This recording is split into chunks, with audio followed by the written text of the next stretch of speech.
كشف وزير الخارجية التركي مولد تشاويش أوغلو أن السعودية أرسلت طائرات إلى قاعدة أنجرليك في تركيا لمحاربة تنظيم الدولة الإسلامية، ومؤكدا على دعم بلاده لاستعداد السعودية المشاركة في التدخل العسكري البري في سوريا.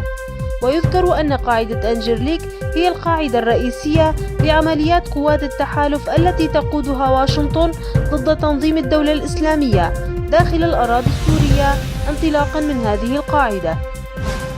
قال وزير الخارجية السعودي عادل الجبير في تصريحات إعلامية: لن يكون هناك بشار الأسد في المستقبل، مشيرا إلى أن الأمر قد يستغرق 3 أشهر وقد يستغرق 6 أشهر أو 3 سنوات، ولكن لن يتولى المسؤولية في سوريا فترة.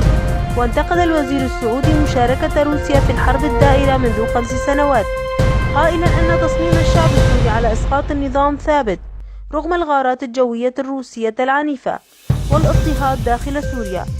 وعن التدخل العسكري المباشر من قبل السعودية، قال الجبير أن هذه المناقشات تجري حاليا بين الدول الأعضاء في التحالف الذي تقوده واشنطن ضد تنظيم الدولة الإسلامية.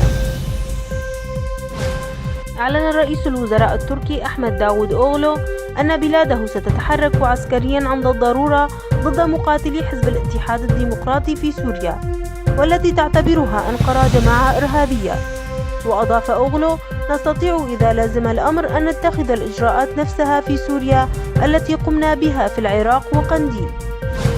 تحدثت أنباء عن قصف لأماكن خاضعة لسيطرة وحدات حماية الشعب في ريف أعزاز وريف حلب الشمالي ومنطقة منغ التي سيطرت عليها الوحدات قبل عدة أيام، في حين نفذت صلب الطائرات الحربية الروسية مجددا عشرات الضربات الجوية على مناطق في ريف حلب الشمالي وسقوط خسائر بشرية جراء القصف.